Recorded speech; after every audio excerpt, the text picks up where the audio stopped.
أعوذ بالله من الشيطان الرجيم. بسم الله الرحمن الرحيم. الحمد لله رب العالمين الرحمن الرحيم مالك يوم الدين. إياك نعبد وإياك نستعين. اهدنا الصراط المستقيم صراط الذين أنعمت عليهم غير المغضوب عليهم ولا الضالين. ألف لام ميم. ذلك الكتاب لا ريب فيه هدى للمتقين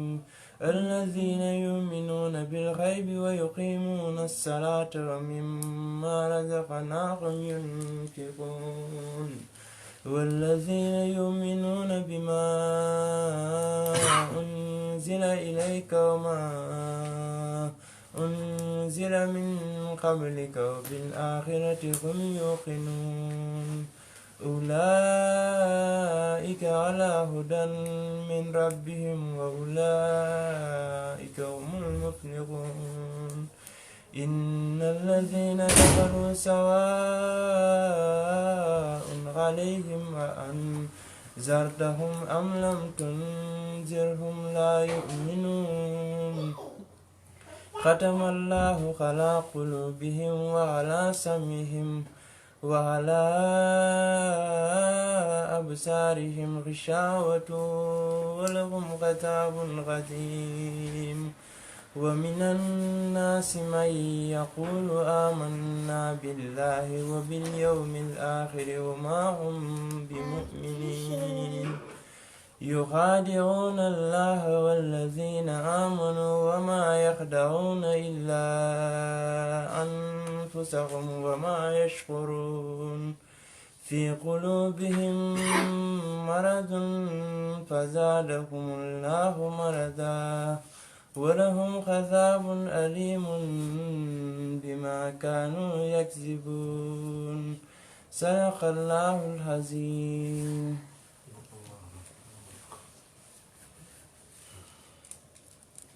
بسم الله الرحمن الرحيم. الحمد لله رب العالمين والصلاة والسلام على أشرف المرسلين سيد الأولين والآخرين سيدنا وحبيبنا وشفيعنا ونبينا ومولانا محمد وعلى آله وصحبه أجمعين. ورضي الله تبارك وتعالى عن قطب العارفين وإمام الصديقين مولانا أبي العباس أحمد بن محمد التجاني وخلفائه المهتدين وأهل طريقته الفائزين الرابحين. أما بعد، ginnaaw bi ñu sant yàlla julli ci Yonent bi sallallahu alayhi wa alihi wa sallam, ñu ngi woon ba tey ci kitaabul adaan bu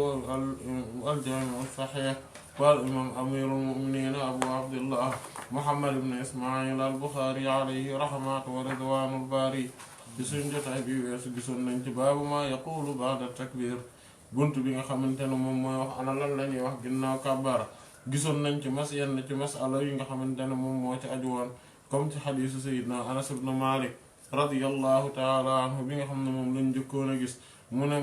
anna nabiyya sallallahu alayhi wa sallam wa aba bakar wa umar radiyallahu anhuma kaanu yaftatixuuna as-salaata bilhamdulillahi rabbil alamin. mu ne yenent bi sallallahu alayhi wa sallam ak sayidna abu bakar ak sayidna umar radiyallahu taala anhuma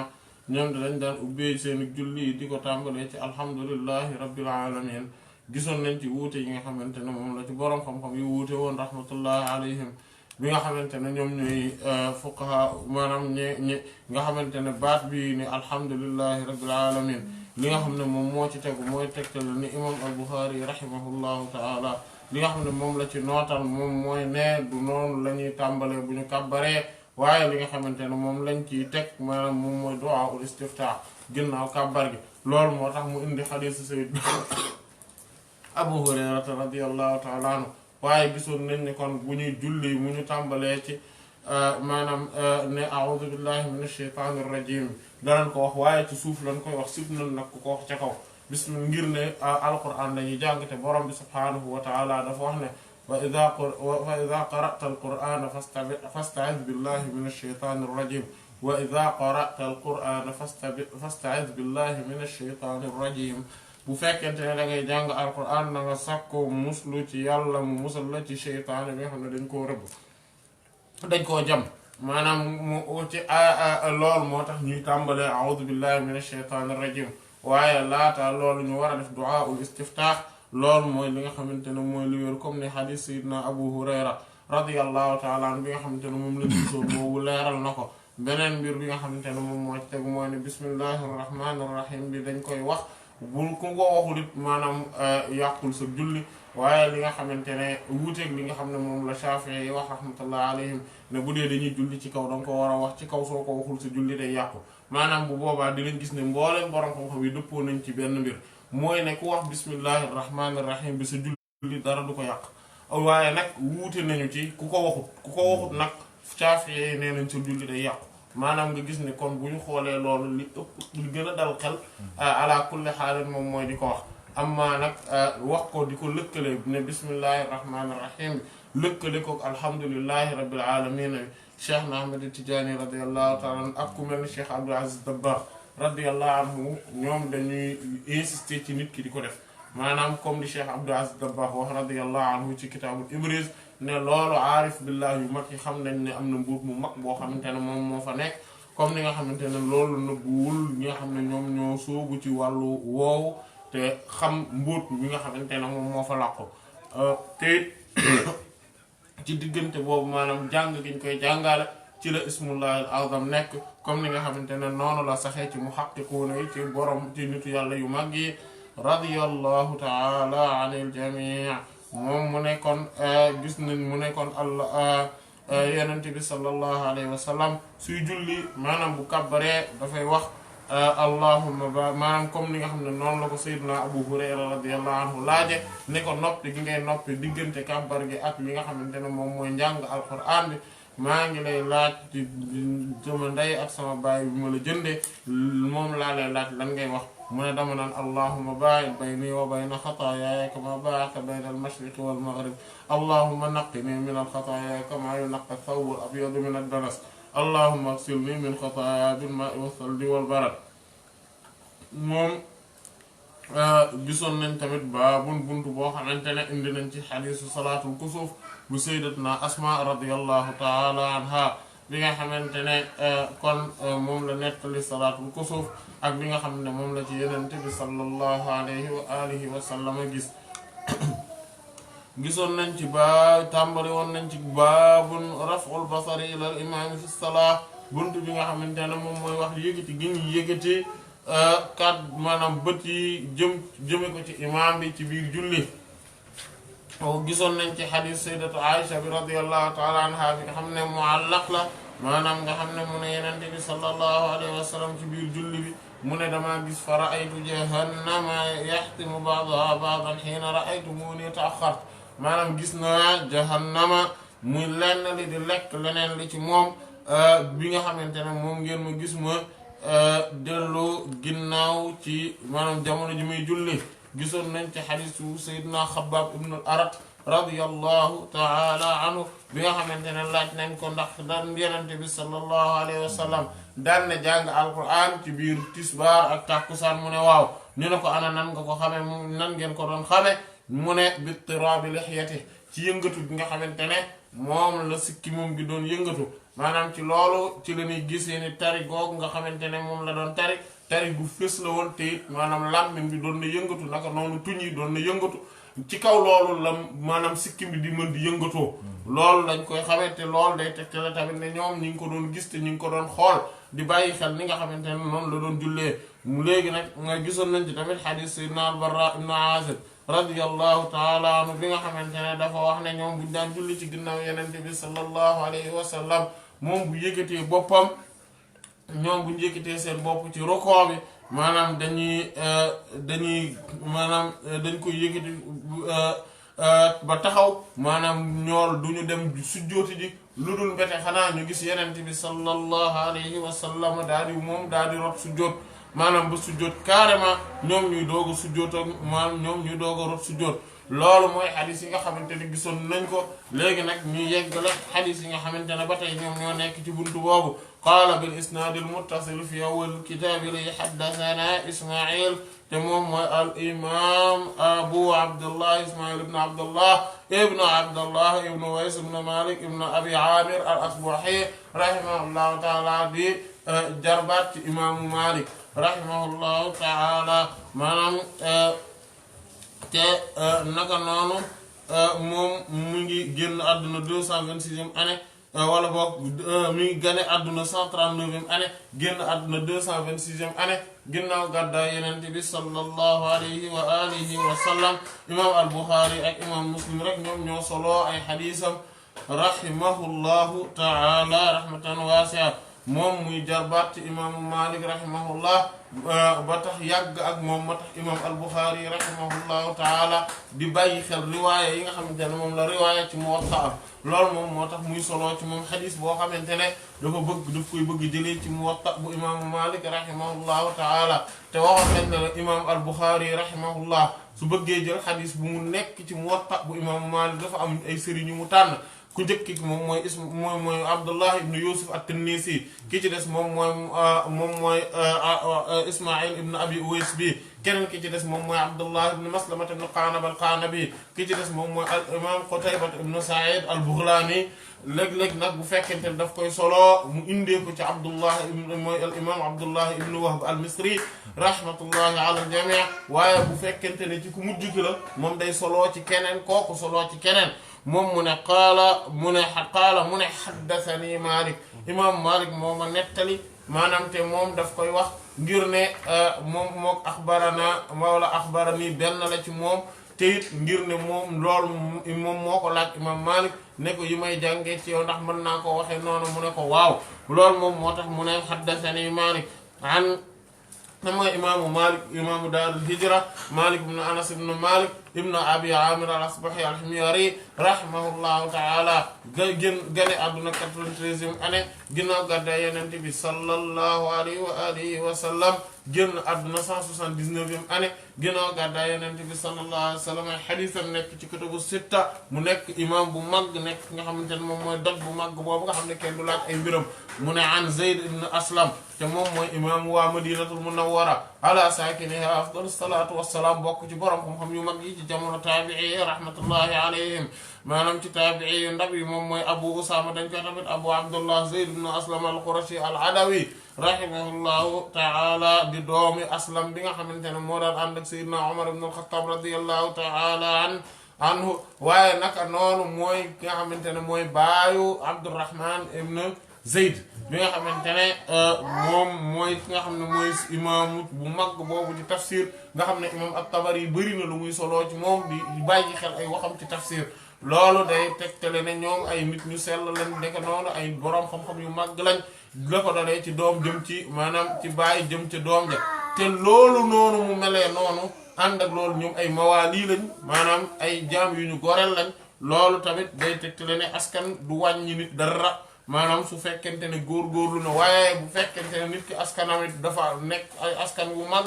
waaye moom góorgóorluwul lool jariñu ko lu bari moom mi ngi génn àdduna 136e année ginnaaw gàddaay Yonent bi sallallahu alayhi wa alihi wa sallam ay xadiisam ñu ngi kutubu sitta an Ata ibn Yasar mu nekk imam bu mag boobu nekkoon Madinatul Munawwara rahimahullahu taala muy Abu Muhammad dañu Abu Abdullah wala Abu Yasar di Ata ibn Yasar al-Hilali rahimahullahu taala bokkul nag ci fuqahaa as-sab'a yi waaye gënul tuuti fuqahaa as-sab'a yi rahmatullahi alayhim ni ngi génn àdduna moom ci at bi ñuy nga xam ne lu ëpp ci borom xam-xam Madina yi ñoom ci lañ génnee woon àdduna muy jëmmi at bi imaamu Malik ganee àdduna moom ci boppam maanaam fii imaamu Malik ci dafa solo ci maanaam sëriñam bi nga xam ne am sëriñam moom maanaam moom at bi mu gënee àdduna maam ñoom ñaar bokk nañ at maanaam ngir ne moom at bi mu gënee àdduna muy 93 jàpp 94 moom ci at boobu ci la génn àdduna tamit moom la sëriñ bi génn àdduna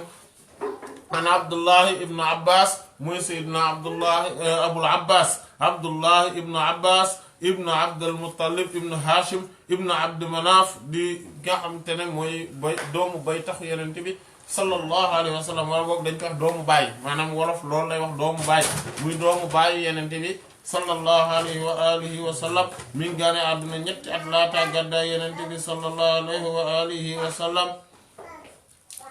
radiyallahu taala anhu mi ngi am fukki at ak ñett bi yenente bi sallallahu alayhi wa sallam di génn àdduna moom mi ngi génn àdduna 68e année ginnaaw gàddaay yenente bi sallallahu alayhi wa sallam mu bokk ci muksiruuna yi mu ngi ñu ëpp li ñu solo xadis yenente bi sallallahu alayhi wa sallam moom mi ngi am musnadam mooy 1660 xadis yoo xam ne muttafaqun alayhi 75 la imam al Buxaari wéetoo na ci 120 xadis imam Muslim wéetoo rek ci juróom-ñeenti xadis ci xadis Seydina Abdullah ibn Abbas radiyallahu taala anhuma maanaam kon dinañ gis ne waa Madinatul Munawwara ala saakiniha afdalu salaatu wassalaam ñoom ñoo solo suñu xadis bi mu ne annahu qaala mu ne xasafat mu ne jàpp nañu ash-shamsu jant bi maanaam nga gis ne jant bi muuru na maanaam nga gis ne al kusuuf kon ñoom moom dafa wax al kusuuf mooy buñ ne jàpp nañ jant bi comme niñ ko gisee ci xadis sayyidat Asma bi radiyallahu anha naka noonu dañ koy wax tamit al xusuuf loolu moom moo tax li ëpp ci borom xam-xam yi rahmatullah alayhim gis ne li nga xam ne moom mooy li wér mooy ne ni ñuy jullee salaatul kusuuf bu ñu jàppee jant bi mooy jëmmi ni ñuy jullee salaatul xusuuf mooy bu ñu jàppee weer wi loolu mooy waxu li ëpp ci borom xam-xam yi rahmatullah alayhim amma fuqaha maliki rahmatullah li ñu nootal mooy ne ñaari rakkaa rek la ñuy julli comme ni nga xam ne noonu lañ ko tàmmee waan di jullee waaye amaan na li gën a dëgër moom mooy wax du njëkk ji te loolu mooy waxu li ëpp ci borom xam-xam yi rahmatullahi alayhim naka noonu dañ koy daje def ko ci jàkka ji maanaam bu boobaa sunnatul muakkada lay doon waaye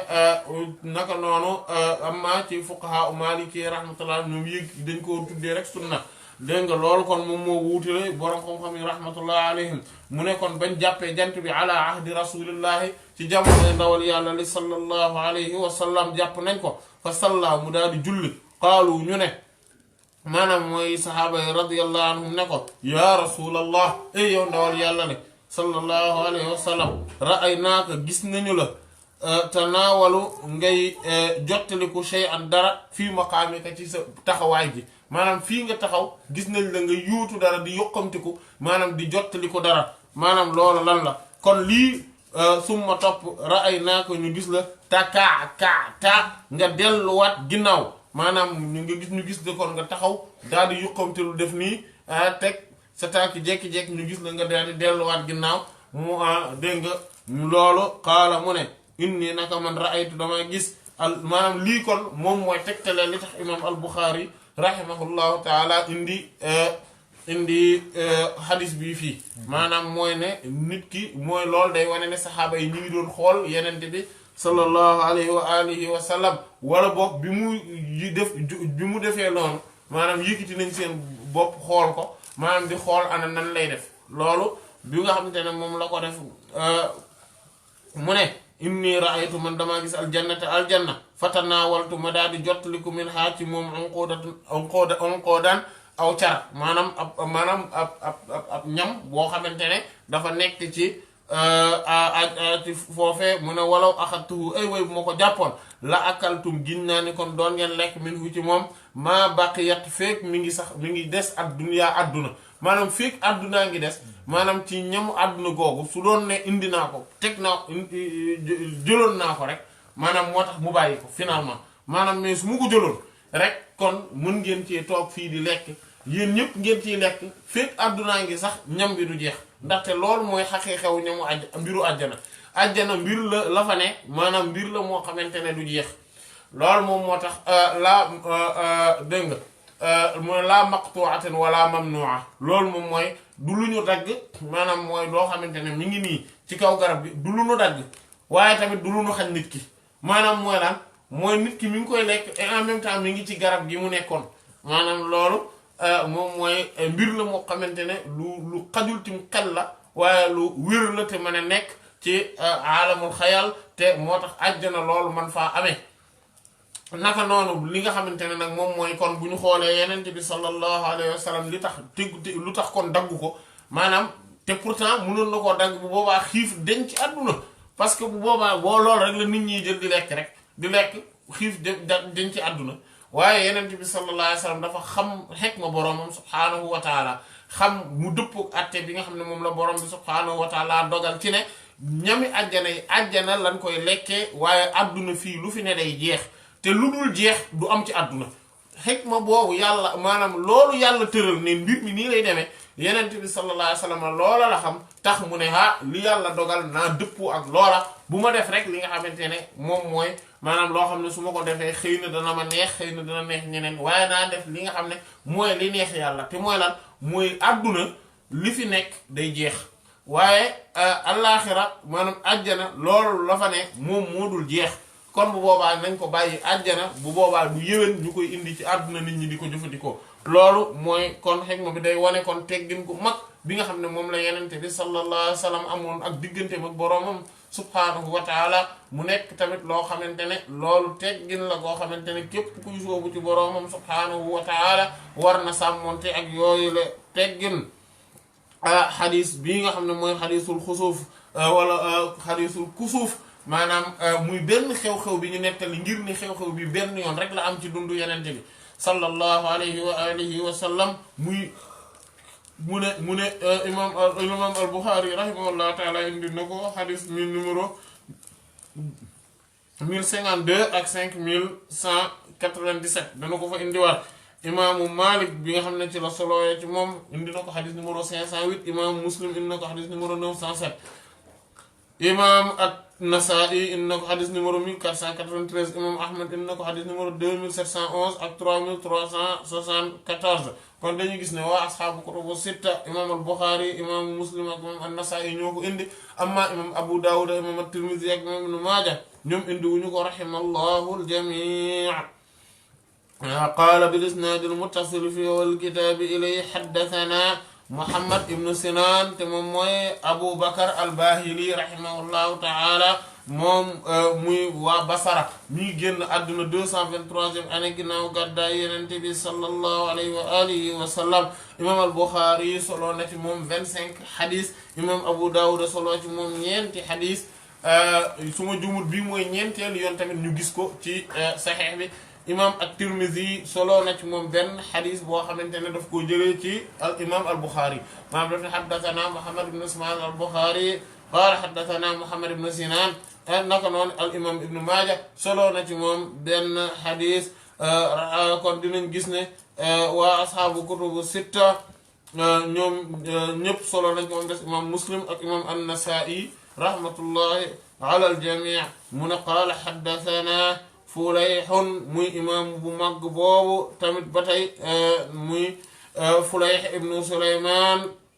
ibnu Raafi' muy dàqantalam nekkoon Abu Yahya al-Madani rahimahullahu ta'ala mu wax nañ ne Fulayh maanaam dëgg-dëgg turam maanaam Fulayh du turam maanaam ndax Fulayh mooy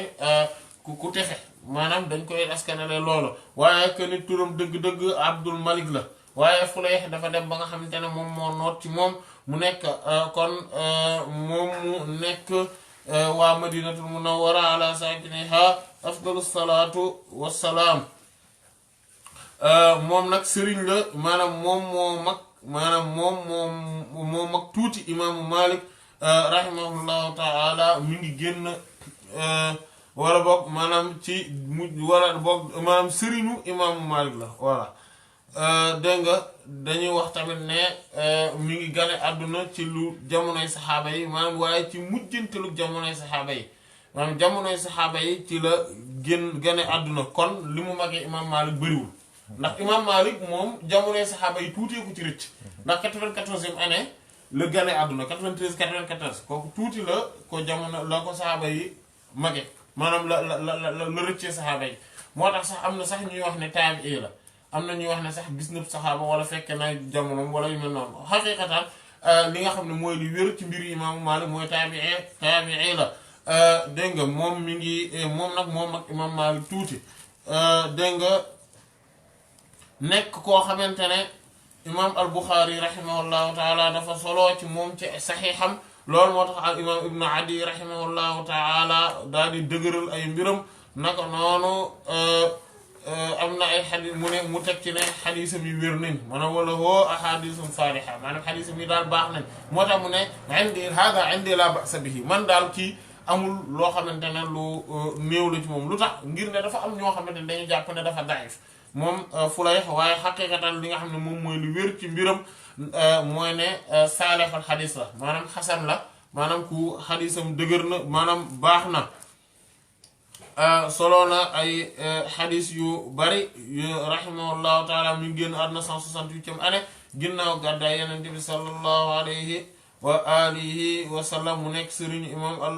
maanaam mu dégg nga muy sëriñu imam al Buxaari rahimahullahu taala qaala mu ne xaddathana Hilaal ibn Ali te moom mooy Hilaal ibn Ali ibn Usaama moom al-Madani al-Aamiri al-Madani rahimahullahu taala mi ngi génn àdduna 100e année ginnaaw gàddaay Yonent bi sallallahu alayhi wa sallam moom ci siqaat yi la bokk comme ni nga xamante ne ci taabii siqaatu taabiina yi la bokk rahimahullahu taala ay xadiisam ñu ngi ci kutubu sitta an Anas ibn Malik muy Seydina Anas ibn Malik ibn Nadr ibn Damdam moom mi ngi génn àdduna 93e année ginnaaw gàddaay Yonent bi sallallahu alayhi wa sallam di xaadimu rasulillahi sallallahu alayhi wa alihi wa sallam bokk ci muksiruuna yi nga xamante ne 2286 xadis moom mooy musnadam 180 xadis mooy li nga xam ne muttafaqun alayhi la 80 xadis la imam al-Bukhari yi wéetoo imam Muslim wéetoo 90 xadis ci xadis Seydina Anas ibn Malik radiyallahu taala anhu qaala nee na salla julli na la naa ñeel annabi Yonent bi sallallahu alayhi wa sallam summa topp raqaamu daal di yéeg al mimbar bi maanaam kon Yonent bi sallallahu alayhi wa sallam dafa julli ñaari rakka ginnaaw gi mu yéeg ci mimbar bi fa ashaara mu daal di joxoon bi yare yi ci ñaari loxoom qibla dëgmal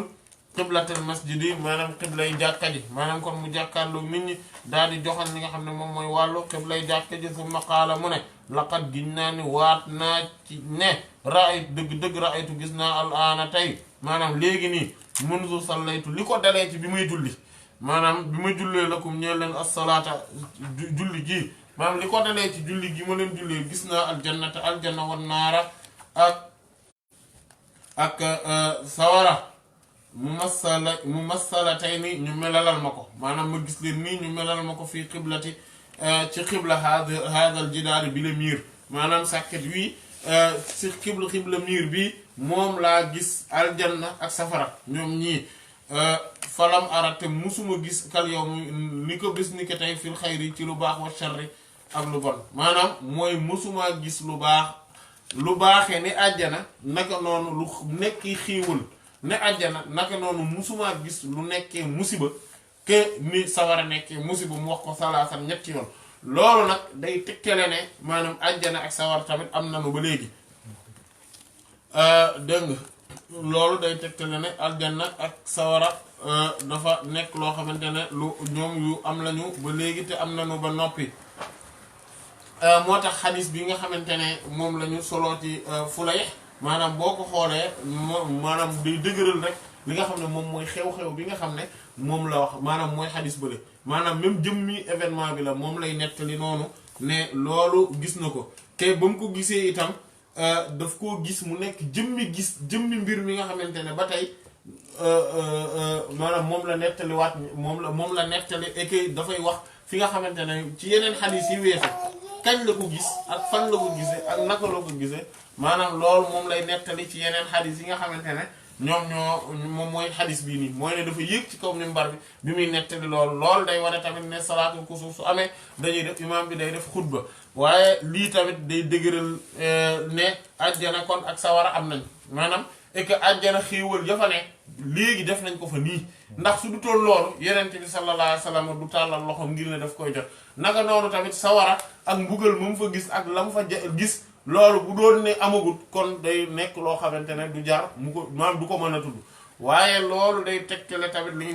nga xamante ne kon loo maanaam mazhabu mu'tazila yi ni mu nekkee loo xamante ne lu mabb la ndax mu'tazila yi dañoo jàpp ne àjjana ak safara amagunu léegi maanaam danoon amati bu ñu demee ba yawmal xiyaamati ba ñu àtte nit ñi foofu la àjjana ak sawara di amee waaye léegi ak mbindam amul njariñ maanaam loolu nag wax ju yàqu la te bokk na ci liy dëgëral ne waa ahlu sunna liñ jàpp mooy dëgg mooy lii mooy ne àjjana ak sawara am nan ba léegi nii ñi ngi am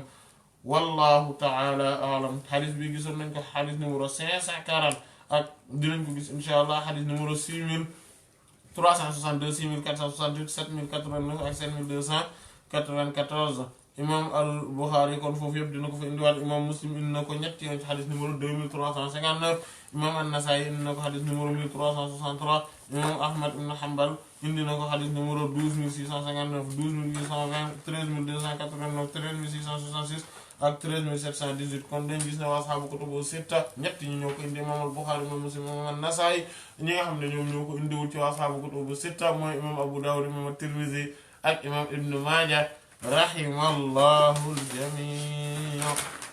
baabu raf'il basari ila samaa'i fi salaat mu ne baabu buntu bi nga xam ne moom mi ngi buntu raf'e yëkkati al-basari gis-gis gi maanaam di xool ila samaa'i jëm ci asamaan fi salaati ci biir julli maanaam fii dafay wax att yi nga xamante ne moom moo nekk ci xool bët maanaam nit ki su fekkente ne dafay xool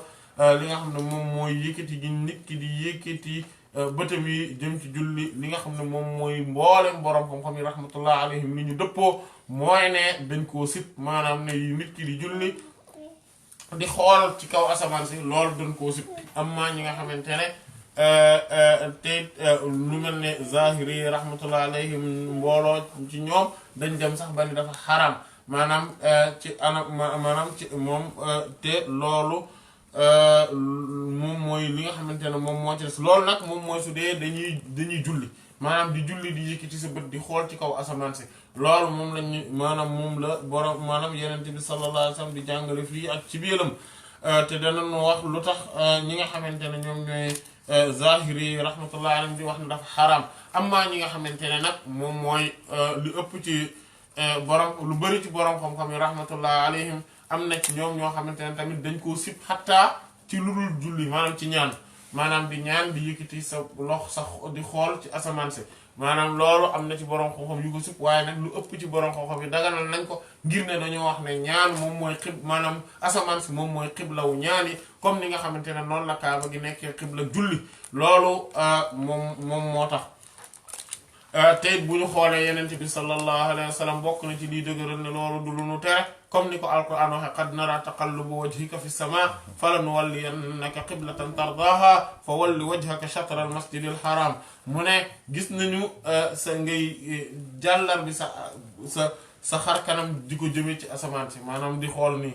mu ne kon nag daañ la maanaam loolu da ko doon gi maanaam mu mel ni xeetu ñaan waaye donte waxul waaye mu ne fala noo ngir ne foofu la wax yu di wàccee loolu moom moo tax mu ne nag fala nu walliyannaka qiblatan tardaha kon daañ la dëgmal ci qibla goo xamante ne da nga ko gërëm loolu moom day wane tamit màggaay yenente bi sallallahu alayhi wa sallam bi nga xamante ne moom jarul sax muy ñaan le fait que mu bëgg dara rek loolu dafay tax maanaam ànd ak ni muy wanee kersa gu mag gi mu am digganteem ak boroomam subhaanahu wa taala waaye day wane tamit ni nga xamante ne noonu la ko boroomam subhaanahu wa taala fonke ni mu ko màggale ak ni nga xamante ne noonu lay dawee ci ay bëgg-bëggam saa su ne moo tax mu ne ko nag daañ la dëgmal jubluloo ci xibla bi nga xamante ne moom nga gërëm kon nag jublul sa wàll maanaam mu jublu ci masjidul haram dégg nga ci genn wàll ci wàllu masjidul haram bi maanaam kon mooy xibla bi dégg nga kon loolu moom mooy li nga xamante ne moom la ñuy wax fii ne bu fekkee ci ñaan la moom loolu aayut waaye am maa li nga xamante ne moom mooy ci julli moom loolu dafa nekk loo xamante ne dañ koo sib te sax xatta comme ni nga xam ne noonu la comme fuqaha mbooloo ci zahiri rahmatullahi alayhim di waxe mooy dafa yegg sax ci xaram wallahu a'lam mun qaala bil isnaad al muttasil fi awwalil kitaabi ilayhi haddathana Ali ibn Abdullah te moom mooy sëriñu imam al-Bukhari bu mag boobu Abul Hasan Ali ibn Abdullah ibn Ja'far ibn Najih ibn Bakr ibn Sa'd as-Sa'di mu gën a siiwee ci Ibnul Madini rahimahullahu ta'ala muy Ali ibnul Madini Abul Hasan mi ngi génn àdduna 161e année ginnaaw gàddaay Yonent bi sallallahu alayhi wa sallam génn àdduna 234e année ginnaaw gàddaay Yonent bi sallallahu alayhi wa alihi wa sallam moom waa Basra la rahimahullahu ta'ala muy imam bu mag boo xamante ne gisoon nañu ay màggaayam rahimahullahu ta'ala imam al-Bukhari moom moo solo ci moom ak imam Abu Dawud imam an-Nasa'i imam at-Tirmidhi ak imam an-Nasa'i maanaam imaamu Muslim gisoon nañ lu tax solo wutoon ci moom wala boog waxoon nañ ne li tax borom xam-xam yi rahmatullahi alayhim li ñu junjoon ci ne moom moo tax muy imam kon imam Muslim ak imam Ibn Maaja ñoom ñoo solowul ci moom mu ne qaala mu ne axbarana Yaxya ibn Saïd te moom mooy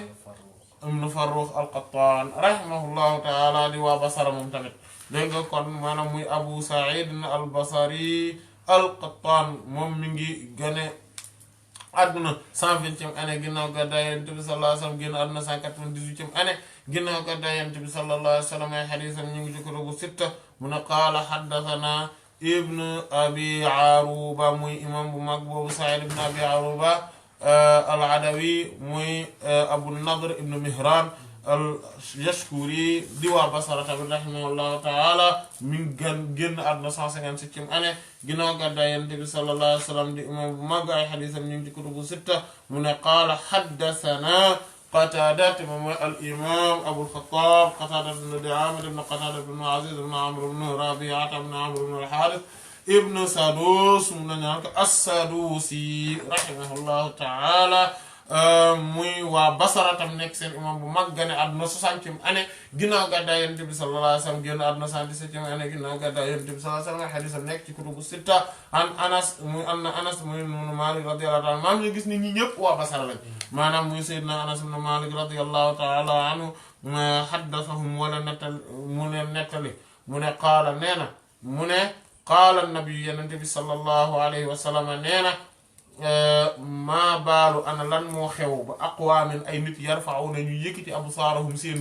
gët yi maanaam seen gis-gis yi ila sama jëm ci asamaan fii salaatihim ci seen biir julli yi maanaam lii mooy ni Yonent bi sallallahu alayhi wa sallam di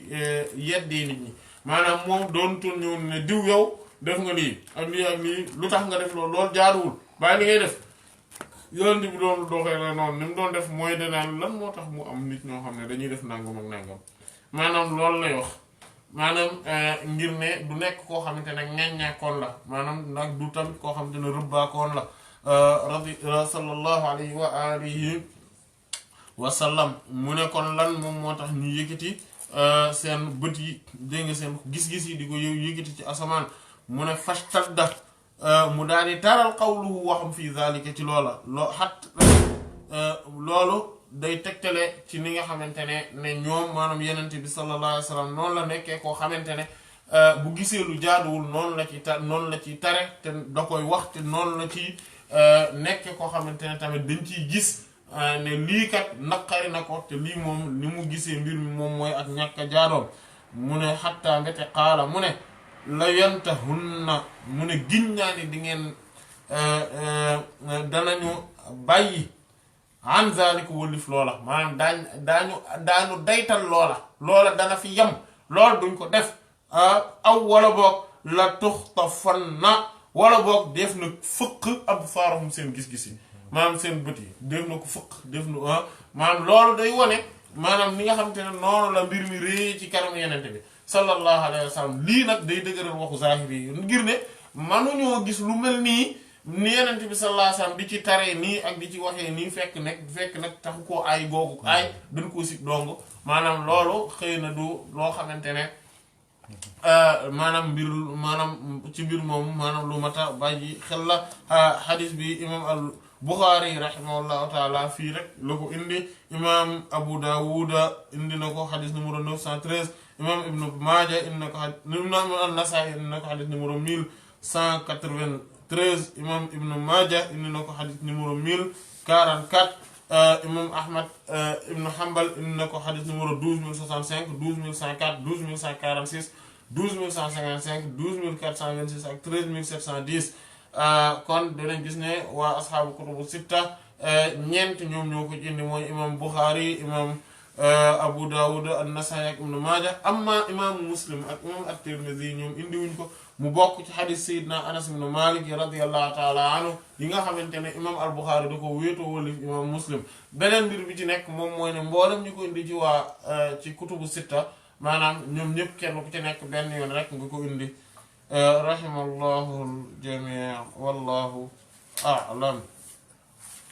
mu ne baabul iltifaati fi salaa baabu buntu bi day wax ci al iltifaatu gestu fi salaati ci julli maanaam di gestu di xool feneen fu bokku teg fi nga xamante ne rek foofu nga war a teg sa bët ci biir julli gi loolu day tegtale maanaam buntu bi imam al-Bukhari rahimahullahu taala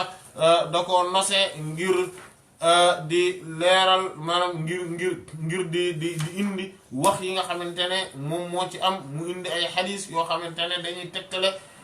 maanaam ngir wuute gi nit ñi wuute maanaam borom xam-xam yi rahmatullahi alayhim wuute ci masala bi maanaam ndax ak dëgëraayam ak naka la ndax waxoon nañu li nga xamante ne moom moo aju ci lan moo ci yàq julli ak lu ko dul yàq comme niñ ko gisee woon ne bu fekkente ne nit ki dafa dummóoyu ba nga xamante ne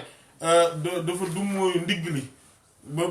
maanaam ba ndigg li nii maanaam jëmm ji nii dummóoyu loolu day yàq julli gi loolu waxoon nañ ko maanaam indi woon nañ tamit wuute yi ci borom xam-xam yi wuute woon rahmatullah alayhim ci buntu yu julli yi ki ci kitaabu salaa léegi nag fii li nga xam ne moo tax imam al-Bukhari rahimahullahu taala indi ko moom mooy lan mooy atteem maanaam ginnaaw ndax day ndax were wuute nañ ndax day yàq julli waaw wala déet mais lan mooy gravité bi su fekkente ne gestu gi yéggul fu muy yàqee julli maanaam bu gestu gi yéggul fu muy yàqee julli lan mooy atteem wuute yi ci borom xam-xam yi wuute nag rahmatullah alayhi moo tax imam al-Bukhari yi doogu wucci te leer waxut lan mooy atteem ci buntu bii nii waaye daañ ko gis ne atteem xaqiqatan mooy ne dañ koo sib te loolu mooy li ëpp ci borom xam-xam li ñu wax rahmatullah alayhi am ci ñoom ñu wax sax ne dafa xaraam maanaam nit ki comme buntu bu weesu bi rek maanaam ne sax dafa xaraam maanaam nit ki def ko te loolu tamit xadis bi daf koy tegtale mu ne qaala bil isnaad al muttasil fi awwal kitaabi lay haddathana musaddad te moom mooy ibnu musarhad ibnu musarbal ibnu mustawrad ibnu murabal wal mugharbal al basari muy abul hasan al asadi al basari rahimahullahu taala moom mi ngi génn adduna 228e année ginnaaw gàddaay Yonent bi sallallahu alayhi wa alihi wa sallam imam al-Bukhari ak imam Abu Dawud ñoo solo ci moom lu bare imam at-Tirmidhi ak imam an-Nasa'i imam at-Tirmidhi benn xadis la am ci moom imam an-Nasa'i ñaari xadis te seen sëriñ moom moo ko solo muy kon mi ngi génn àdduna ci 150e année ginnaaw gàddaay Yonent bi sallallahu alayhi wa sallam génn àdduna 228e comme niñ ko gisee rahimahullahu ta'ala rahmatan waasi'a muy sëriñ bu mag ci waa Basra mu ne qaala haddathana Abul Ahwas moom mooy al imam Salaam ibnu Sulaym al-Hanafi Salaam ibnu Sulaym al-Hanafi Abul Ahwas muy waa Kuufa moom rahimahullahu taala mi ngi génn àdduna 179e année ginnaaw gàddaay Yonent bi sallallahu alayhi wa sallam Yahya ibn Ma'in nee na thiqatun mutqin maanaam ku wóor la ku dëgër la koo xamante ne tamit waxam maanaam dafa nekk loo xamante ne ku maanaam ku rafet ni nga xamante ne noonu lay solowee mu nekk tamit koo xamante ne ci taabii ci seen siqaat yu mag yi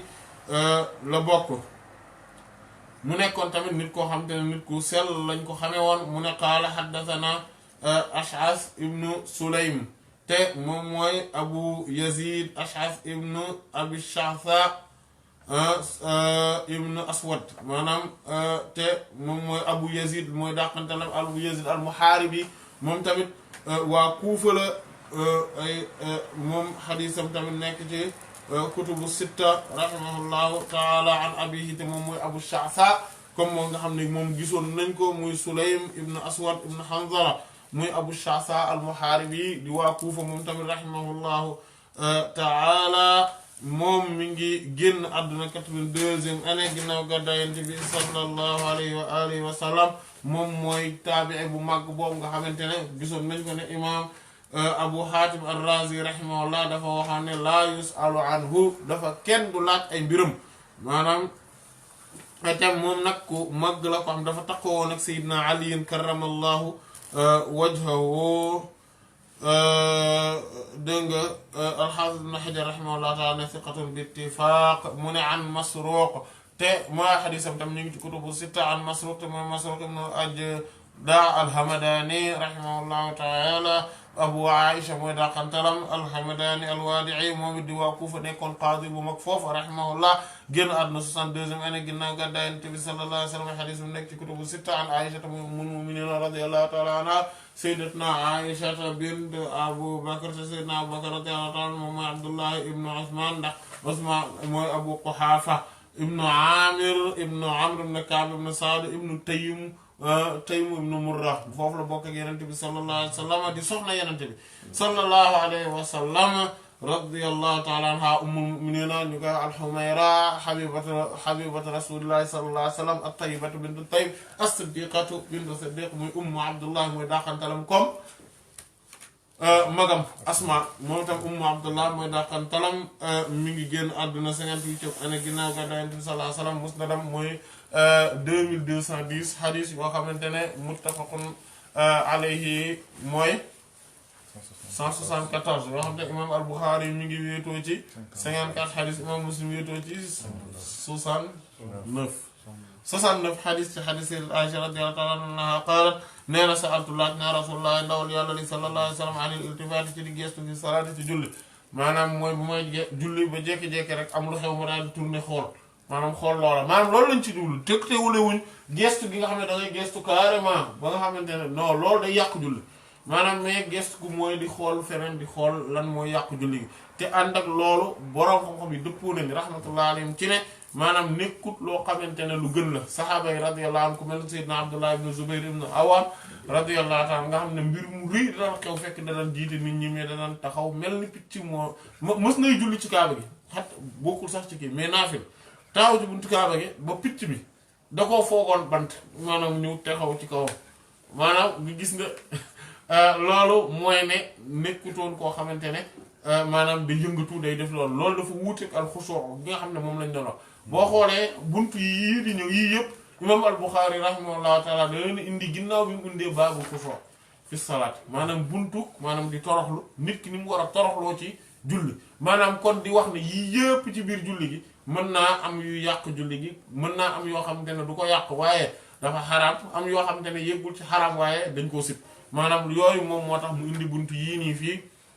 di leeral loola waaye nee na ba ma ko laajee Yonent bi nag sallallahu alayhi wa sallam fa qaala dafa ne ixtilaasun ak këf la këf boo xam ne yaxtalisuhu këf na ko ak seytaane min salaatil abdi ci julli jaam bi maanaam nit ki am lu xew mu daal di xool dara wala boog mu jékki-jékki masalan di sujjóot wala muy roko di xoolaale ci suuf lu fa xew wala yu mel noonu wala muy def lu ma yàgg daal di xool fee wala mu xool fële wala yooyu yëpp maanaam mu ne seytaane moo këf julli jaamam bi maanaam loolu day wane maanaam li nga xamante ne noonu la mbir moomu rëyee te it loolu ngi ba nga xamante ne daf koo melale koo xamante ne maanaam seytaane dafa yàq jaamu yàllaam mu nekk comme ni seytaane dafa yàq ak julleem maanaam këf ko loolu rëy na lool moo tax te loolu tamit day wane ni seytaane ni nga xamante ne noonu la mel ak jaam yi maanaam ne du leen bàyyee dara dana def lépp ba nga xamante ne ni day këf seen julli léegi nag lii moom mooy dafa këf julli nit ki ci zahir mooy ne fexe na ba mu tourné mu xool fi wala dara imaginer ki nga xamante ne moom ci baatinam la këf julli gi carrément maanaam mooy na nag mooy moom bi mu tàmbalee julli ba ni muy jeexale lépp seytaane daa jàpp julli gi yëpp yóbbu ko këf ko maanaam ngir ne da koo xalaat loo yu baree bari maanaam toppatoo ko loo ko yeneen ak yeneen ba keroog muy sëlmal muy doog a bàyyi xel ne man ci julli laa dekkoon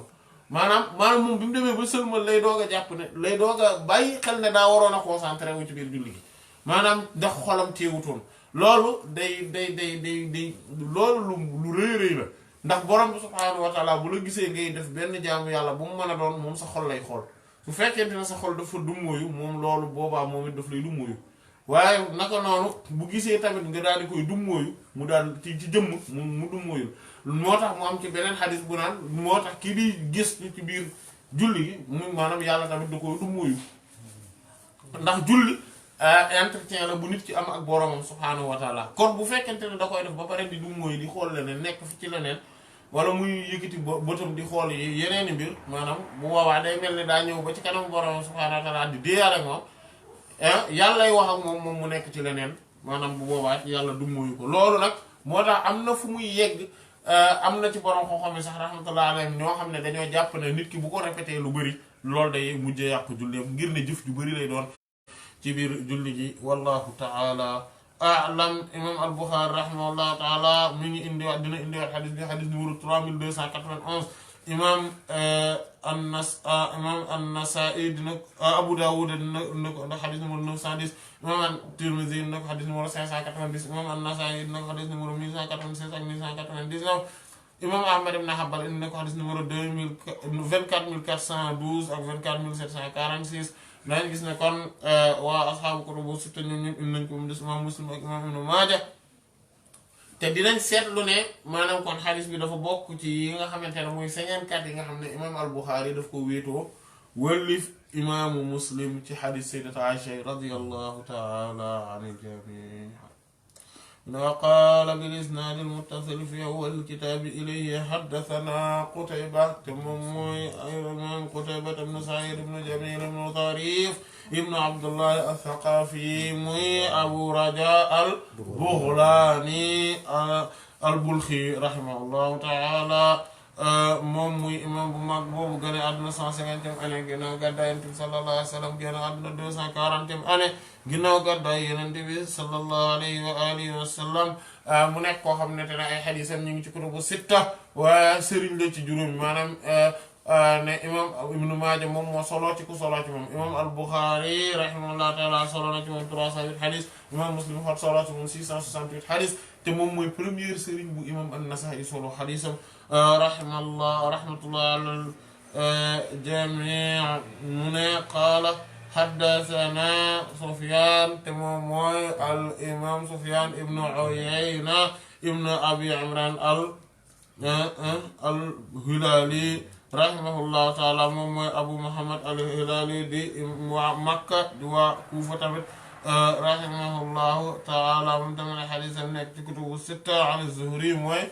Muhammad ibn Muslim ibn Shihab az-Zuhri rahimahullahu taala Abu Bakr al-Madani nekk woon Madina rahimahullahu taala génn gane àdduna 50 génn àdduna 125 ginnaaw gàddaay Yonent bi sallallahu alayhi wa sallam ay xadiisam nekk ci kutubu sitta an Urwata moom mooy ibnu Zubayr ibnu al-Awwam radiyallahu taala anhu moom mu ne mooy Abu Abdallah moom gane àdduna 23e année ginnaaw 24e année boobu ginnaaw gàddaay Yonent bi sallallahu alayhi wa sallam génn àdduna 94e année ginnaaw gàddaay Yonent bi sallallahu alayhi wa sallam ci jamono jooju nga xamante ne ci at boobu bu mag boobu nga xamante ne ci la ñu bëri ci ñoom génnee àdduna wal Aïcha mooy ummul mu'minin radiyallahu ta'ala anha anna nabiyya sallallahu alayhi wa sallam salla dafa julli woon fii xamisatin ci ab yëre boo xamante ne leen lañ ko defare woon maanaam muy nekk benn xeetu jàllaabe boo xam la ñeel na ko a'lamun dafa am ay mandarga yuñ ci rëddoon bind ko ci fa qaala mu daal ne shagalat nii soxlaal na ma a'lamu haadihi mandarga yi mbind yi rëdd yi ñu rëdd ci dessin yi nga xam ne moom la ñu def ci yëre bi izhabu biha dem leen ngeen delloo ko ila abi jahmin ci abu jahm maanaam waxtu nii te ngeen indil ma bi anbijaaniyatin ci anbijaaniya moom mooy yére boobu nga xam ne dafa maanaam suuf la waaye dafa maanaam amul ay dessin voilà maanaam xadis bi gisoon nañ ko te lu waxoon nañ tamit ne li nga xamante ne moom moo taxoon Yonent bi sallallahu alayhi wa sallam jox ko maanaam du ne moom bu ko parce que bu ko joxee ba pare ne ko nag ko remplacer loolu ngir dalal xelam la parce que su fekkoonte ne daf ko koo delloo noonu rek amaan na danaan ko xëy na buggul moom mu jox ko ak addiya wala yu mel noonu waaye le fait que mu bëgg mu delloo ko ba pare ne na ko delloo na ko jox beneen na ko jox ambijaani am na beneen yére bu mu am boobu moom moo muy gënal loolu mooy tegtale ne maanaam day dalal xelam maanaam ci loolu beneen bi ci des moom mooy le fait que mu sol ko Yonent bi sallallahu alayhi wa sallam sol ko maanaam jox delloo ko mooy ne du ne da koy yàqal ak jaamu yàllam parce que su doon da koy yàqal ak jaamu yàllam du ko delloo du ko jox moom voilà mais que ni Yonent bi sallallahu alayhi wa sallam maanaam ni nga xamante ne noonu la taar maanaam mbir yëre bi taaru gi mu taaru ci moom moom la doon gis màggaay boromam subhaanahu wa taala ci mbir moom te loolu fit maanaam loolu mu koy dalal ba tax ci biir julli gi ni mu ci waroon a mel du mel noonu donte yàqalu ko dara xaqiqatan mais que le fait que muy xool yére bi noonu di ci gis borom subhaanahu wa ta'aala di ko ci feeñu alors que ci julli gi la waroon gën a concentré wu loolu moo tax mu jox ko ndax xam na ne loolu moom feeñuwaay boobu tajalli bu màgg boobu ci jamaalu borom bi subhaanahu wa ta'aala du kële du ko am donc moom dina ko du ko yàqal dara. beneen bi ci des moom mooy ne le fait que mu jox ko yére bi mu sol moom ba pare loolu tamit dana ko ràng da koy ràng ay leer ci moom maanaam dana ko jariñ ci buntu boobu wallahu taala alam. xadis bi imam Malik indi na ko xadis numéro 259 imam al Bukhari indi woon na ko xadis numéro 373 foofu lañ ko gisee woon dana ko indiwaat 2479 ak 5817 li nga xamante ne moom moo nekkoon kon taxrij bi gisoon nañ ko foofu walillahi alhamdu wal minna. mu ne baabun bunte ngi nii hal yaltafitu ndax dana geestu li amrin ñeer mbir boo xam ne yanzilu wàcc na bihi ci moom aw wala boog yaraa mu gis shay'an dara aw wala boog bu saaqan ak tufli fil xibla ci xibla bi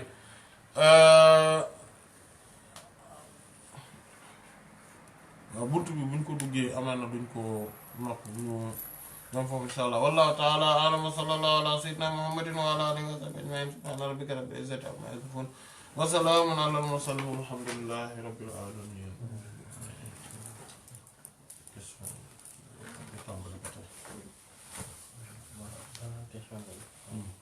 mooy premier xadis bu ñu gis bi mooy xadisu danga ni ra'aytu yaakaar naa mais man fii uriitu laa am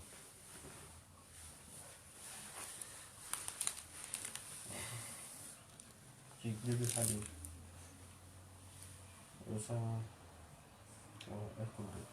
inni uriitu la wax wan nañu ma waaw inni nag man uriitu wan nañu ma aljannata aljanna waaw loolu la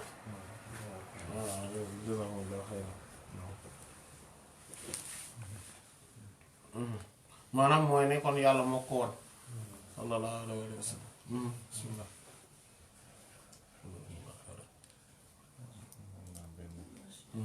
benn question mooy ci xusuuf bi ban la ci Maliki yi wax ne ñaari ràkk la ñuy def xusuuf moo bu dee weer wi bu dee weer wi voilà.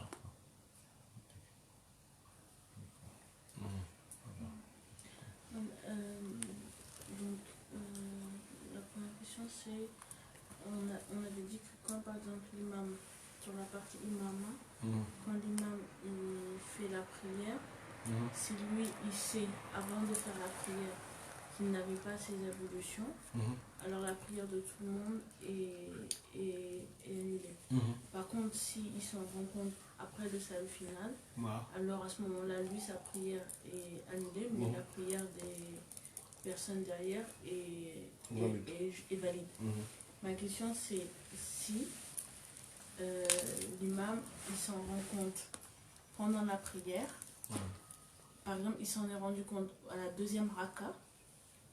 mais il avait un doute et après dans sa prière le doute il s'est levé donc la question c'est est-ce que du coup après le salut final on doit refaire la prière ou pas. maanaam bu fekkee imam bi dafa sikki sàkk ne maanaam dafa dem ba par exemple ñaareelu rakka ci julli boo xam ne ñeenti rakka la mu jékki-jékki ci biir ñaareelu rakka bi muy sikki sàkk mu ne man de sama njàpp tojoon na ndekete waaye laataa muy continuer xelam yëkkati mbir mi yëkkatiku na maanaam laataa muy continuer sikki sàkk googu yëkkatiku na ci anam goo xamante ne léegi jàpp li mu jàpp mooy ne njàpp léegi am na njàpp ndekete loolu. Le début c'est ça mais c'est juste qu'après quand il a fait son salut final il s'est retourné vers nous et il a dit ah moi je crois que j'avais pas mes ablutions. On lui a demandé quand est-ce que tu t'en es rendu compte et il a dit à la deuxième raka. kon kay julli yu baaxul. Parce que comme nous on n'avait pas vu ce cas on avait vu le cas s'il s'en rend compte s'il le sait avant ou s'il s'en rend compte après mais là c'était pendant la prière. waaw julli yu baaxul. non julli gi baaxul moom ak ki njàppam toj ci biir julli gi ñoo nuru. mais moom mënul woon a wax à 100% que ni jàpp wóoru ko woon quoi daane dafa amoon doute. non maanaam dafa am il faut que ñu comprendre que ni sikki sàkka fi ñu koy bàyyee xel mooy su demee ba nga xamante ne dafay mujj indi ak noote ak kóolute ndax comme niñ ko gisoon al yaqinu la yuzalu bi shakk mënta toog naan wóoruma ndax wóor na ma loolu gisoon nañ ko loolu ci mboolem waxu borom xam-xam yi rahmatullah alayhi nit ki mën bu sikki sàkka ndax yor na njàpp fekk mu fekk ko ci biir julli ji bu boobaa du arrêté julli ji kañ la ñuy sikki sàkk maaliki yi wax sax rahmatullah alayhi te loolu du lu wér du li gën a wér ci masala bi plutôt que ni bu ñu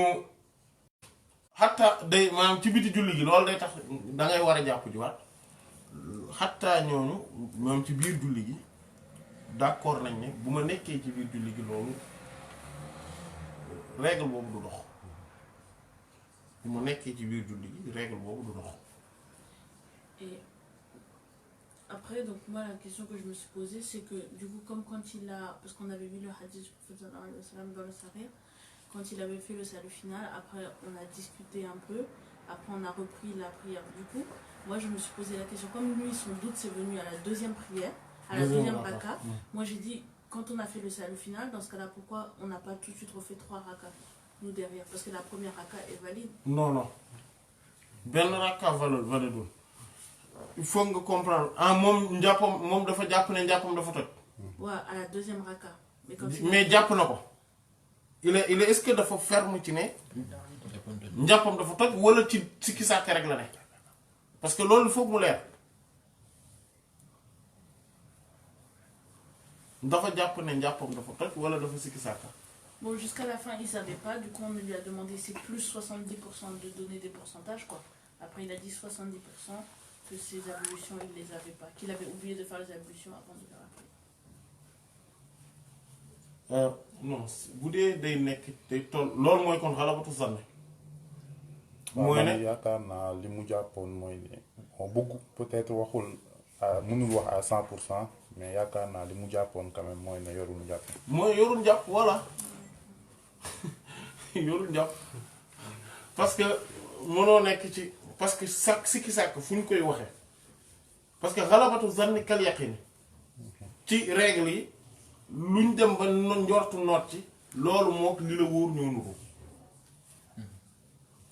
li ngay sikki sàkka mooy li nga xamante ne mënuloo nootal benn wàll ci kaw moroomam loolu mu la ñuy wax sikki sàkka chaque loolu la ñuy wax chaque mooy loo xam ne mënuma nootal benn wàll ci kaw bi ci des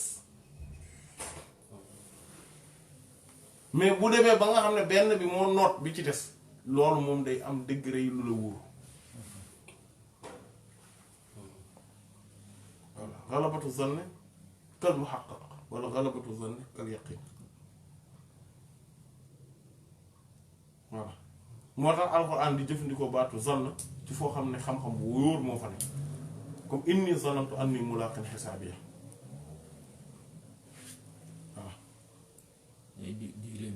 diire bi nga xamante ne maanaam na ko si julli pour nga sikki sa kooku ñaata la war a doon. la diire bi ñu la may pour nga sikki sa kooku maanaam bi nga xamante ne boo ko dépassé julli gi day yàqu. non sikki sàkka fekk yaa ngi toll ci sikki sàkka dangay jàpp ne am nga njàpp fekk yaa ngi toll ci sikki sàkka dangay jàpp ne yaa ngi njàpp waaye bis bu weesoo sikki sàkka dem ci njortu gu not bu boobaa li ngay def mooy dangay jàpp ne yoroo njàpp. donc bu fekkante ne mi ngi sikki sàkk ci premier rakk bi ba ci dernier rakk bi yépp ba léegi baax na. waaw parce que sikki sàkk gi d'ailleurs moo tax dafa war a dàq sikki sàkk gi daal di saxal li nga xam ne mooy yaqin bi fatrahi shakka voilà maanaam dangay dàq dangay sànni sikki sàkk gi nga fa nekk maanaam daal di saxal li nga xam ne moo la wóoroon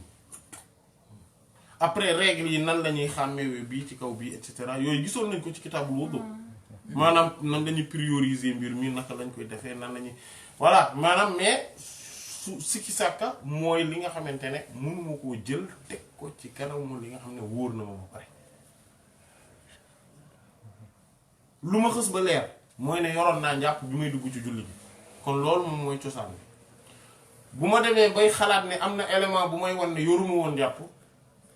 bu ma demee ba loolu noot bu boobaa day dindi sikki sàkk gi bu dee nootul nag du ko dindi day dindi kóolute gi su ko nootul nag du dindi kóolute gi te bu dindiwul kóolute bi sama julli baax na mais nag ma nekk di sikki sàkk du premier rakka ba dernier rakka di sikki sàkk loolu mooy ne dama appliqué wul li nga xamante ne moom laa jàng te mooy lan mooy ne bu ma sikki sàkka xool ne sikki sàkk gi mbir mi kat aw ma nu ma mën a nootalee mbir mi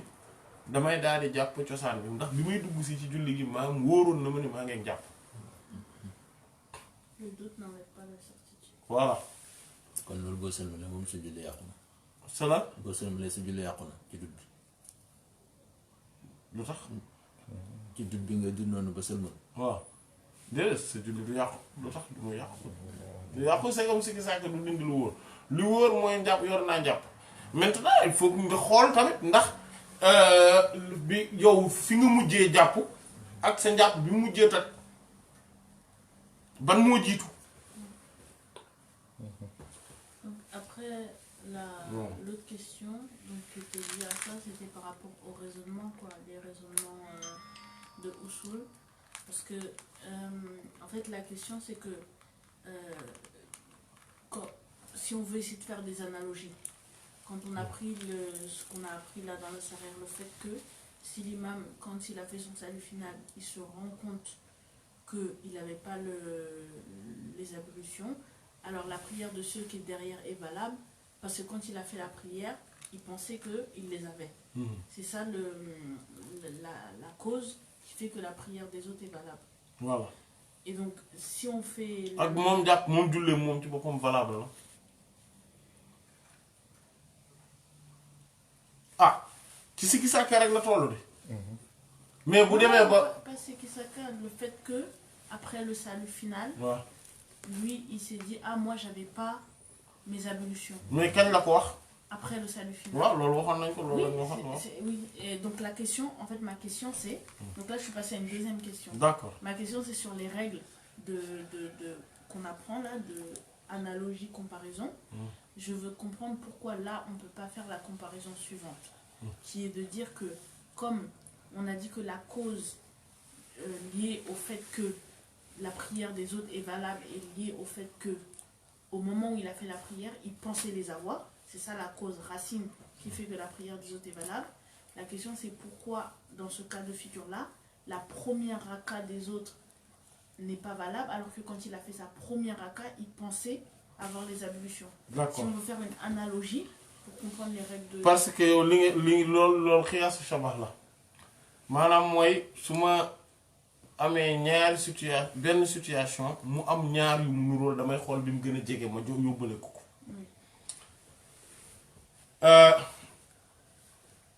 Effectivement dañuy xool ne ñaari cas de figure ñoo am bu njëkk bi mooy bi nga wax maanaam mooy ne comme que ñaari rakka yu njëkk yi bi mu koy def sikki sàkkawul woon ci julli gi kon ba foofa seen julli gi baaxoon na bi mu demee ba ci ñaareel ba ci la commencé douter mais li ëpp ci noot njortam mooy ne njàppam baaxul yaa ngi dégg léegi foofa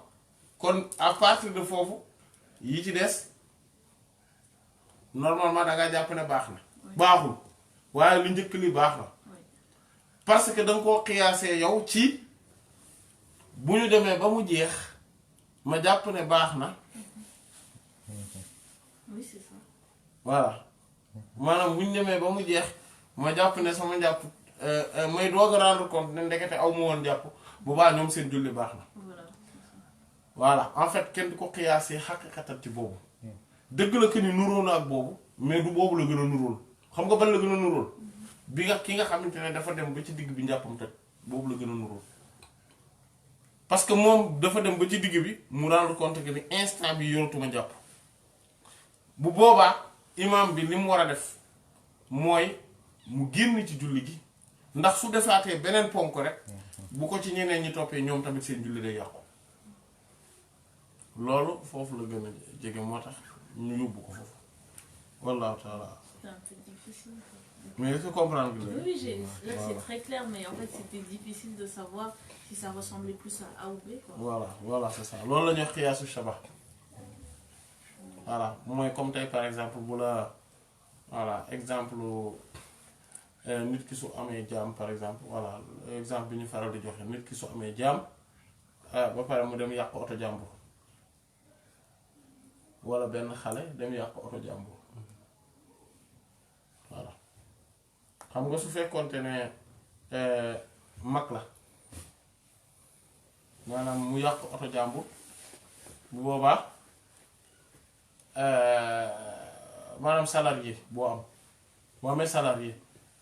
nga yónni ko fenn mu dem yàq ji oto jàmbur bu boobaa moom mooy fay mooy responsable alors que soo amee benn animal mu dem yàq oto jàmbur yow yaay fay yow yaay responsable parce que animal bi kenn mënu ko jox responsabilité comme jaam nag dañ koy moom comme ni ñuy moomee jur gi mais en même temps mag la bu responsable comme ni nga xam ne noonu la salarié bi responsable loolu moom moo tax moom xiyaasu shabah foofu boobaa dañ koy yóbbu ci àtte yi mag bi ndax moom mooy wax ndax am na àtte xelum boppam ak responsabilité boppam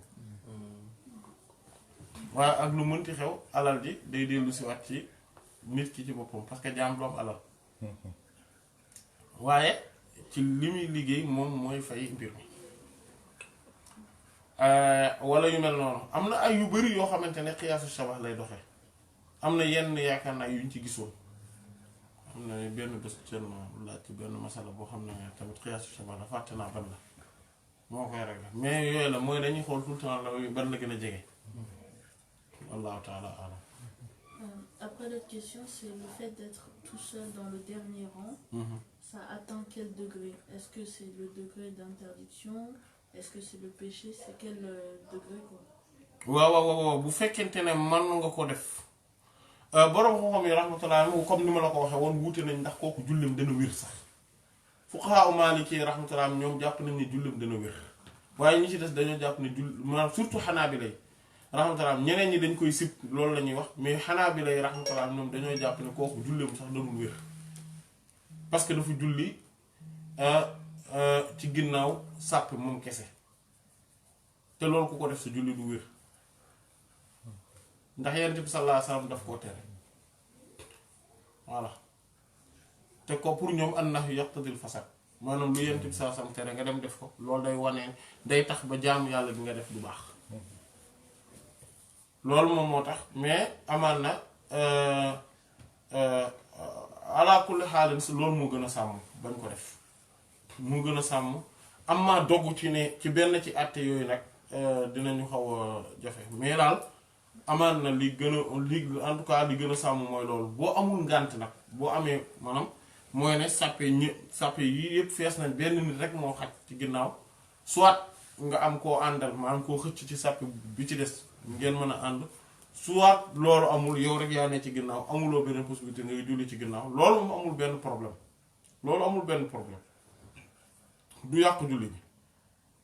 naka noonu du yegg ci du yegg ci niveau yi li nga def dafa xaraam xattaa sax lu ñu sib ngir ne mënoo ci dara ngir ne mënoo leneen lu dul lii te faw nga bokk ci julli gi ci côté boobu dinañ gis ne mazhab jumhur mooy gën a dëgër amma mazhab xanaabila rahmatullah alayhim mooy gën a dëgër su fekkente ne nit ki am na possibilité bi mu julli moom kese ci ginnaaw wallahu taala alam. Après, l'autre question c'était quand on est en situation de ne pas voir l'imam et qu'on se fie aux personnes qui sont devant nous. Du coup, la question c'est en termes de responsabilité. Par exemple, si on ne voit pas l'imam, mais quand on arrive, on se dit donc du coup nous on suit ce que fait le rang avant nous. En fait, du coup, si eux ils se trompent devant, c'est la responsabilité, c'est nous ou c'est. non ñoom la. Donc nous on les suit juste derrière. waaw bu dee mënuñoo dégg imam bi. et que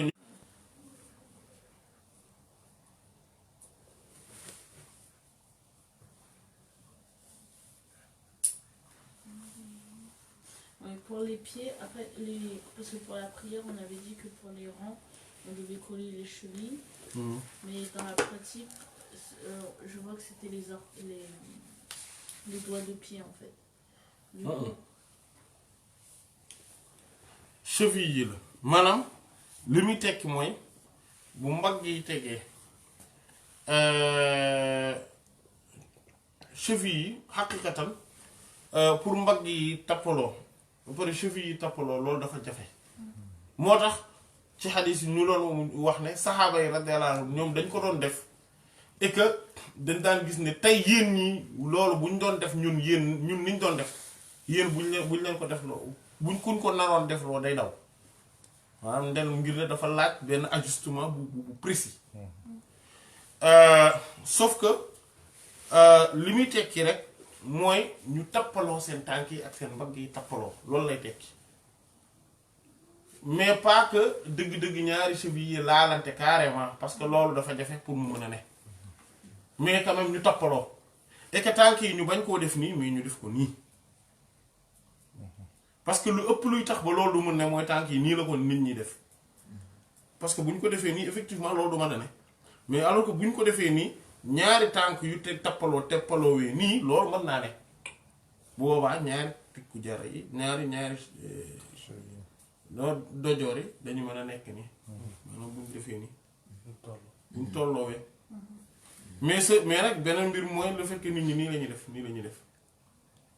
seen tànk yi nii lañu koy def maanaam mooy nii loolu mooy problème bi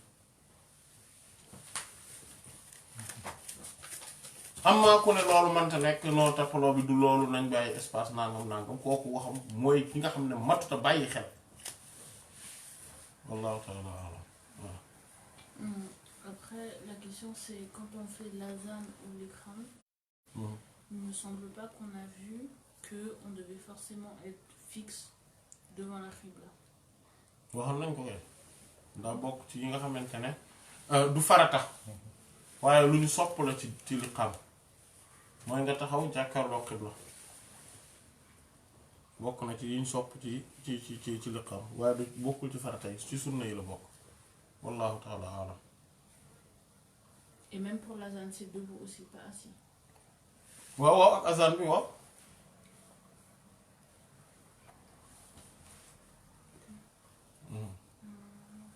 Après, la question c'était pour le takbir. Donc on a vu les positions des mains, etc. Et la question c'était l'angle géométrique entre le coude et l'épaule. Parce qu'en fait, le fait de dire qu'on met les mains sous les épaules et là, on a plusieurs angles géométriques. looloo tax ma def mbir mi bu ko defee boo ko gisee dootoo ko laajate nii ngay def allahu akbar mu tolloo nii gis ngeen lii dafa tolloo ak lii bu dëgg parce que lii dafa war a day jublu xibla bi maanaam tenk yi mooy jublu xibla bi jàkkaarloo ak moom te loolu nii la mën a nekkee ñoom maanaam tenk yi mënta jublu xibla ba pare mu nekk nii loolu mënta ne nii non nii ngay def nii dañ koy yëkkati moo tax wuute am ci ndax dañ koy yëkkati nii wala dañ koy teg ci dënn bi ci wàllu ci dënn bi lañ koy tolloole wala déet maanaam bu dee ci dënn bi nga koy tolloole lii mooy indi lii mooy tolloo mbagg yi mais bu ñu xoolee xadiis yi dëgg-dëgg bu ñu leen boole dañuy gis ne bu ñu yëkkatee mbagg yi loxo yi lii maanaam tekku jara yi mooy tolloo ak mbagg mi et que baaraamu ibham bi maanaam baaraamu dee bi puus bi mooy tolloog fi nopp bi ne maanaam moo tax mu def nii allahu akbar baax wallahu ta'ala a'lam.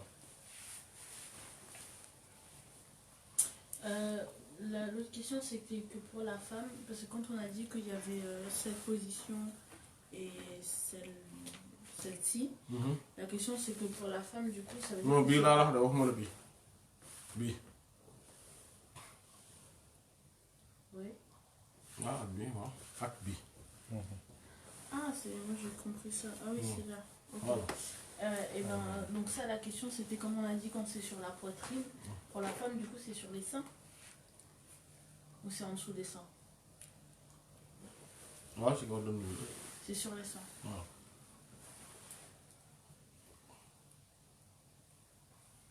Ok.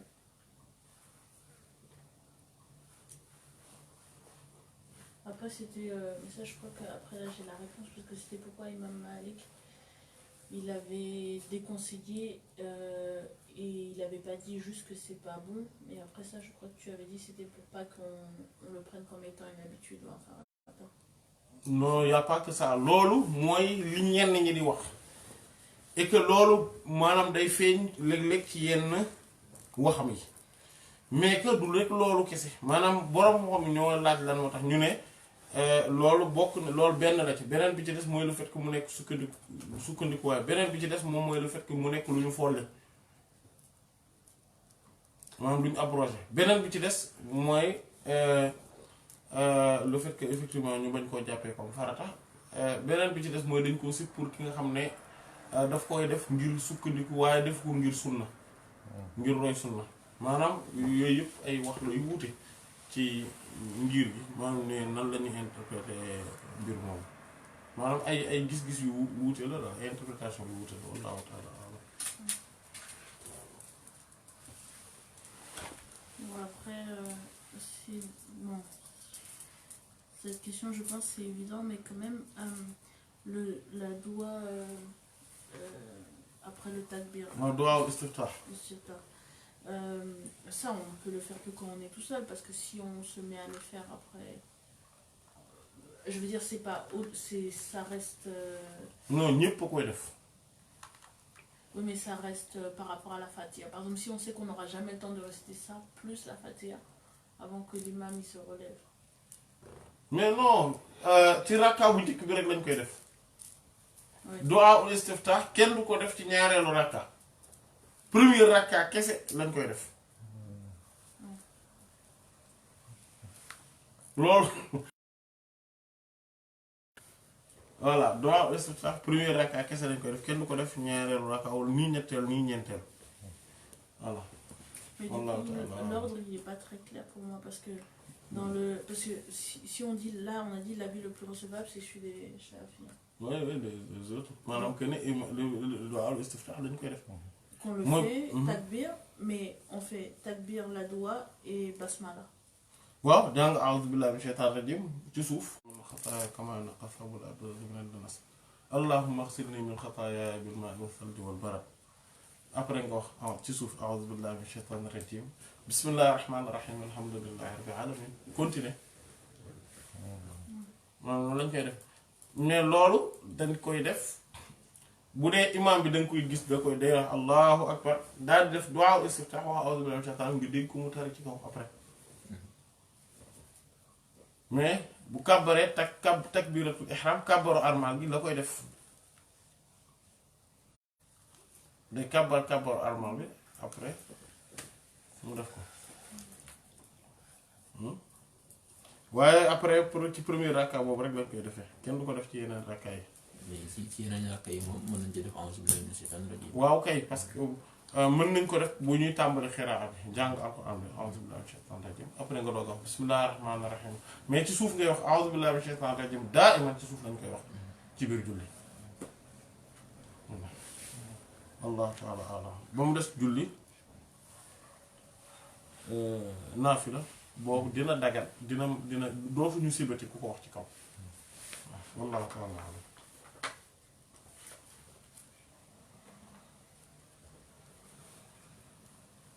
Bon, là, j'arrive pas à me relire, mais en fait, c'était par rapport à Al-Qadda, dans la vie des Malikites, quand on rattrape la prière, quand on est en voyage. Papa. Ouais. waaw mooy fay. Ouais, la question c'était quand on était en voyage et qu'on revient et que le Mokhtar il est passé, pour rattraper la prière, on avait dit que l'avis le plus recevable c'était de rattraper 2 raka, par exemple si c'est Tsuba, parce que je rattrape comme je devais. voilà mooy al qada yaxki al ada maanaam mooy ni ngay fayee day reproduire exactement maanaam mel ni day copier li nga xamante ne moom mooy ni ma ko waroon a joxe ni ma ko waroon a defe ci waxtoom. Donc ça veut dire que par exemple si on s'est endormi et qu'on a raté gué, quand on se lève le matin on le rattrape à haute voix. Voilà. baax na wallahu ta'ala a'lam wa sallallahu ala sayyidina muhammadin wa ala alihi wa sahbihi subhana rabbika rabbil izzati amma yasifun wa salamun ala al mursalin walhamdulillahi rabbil alamin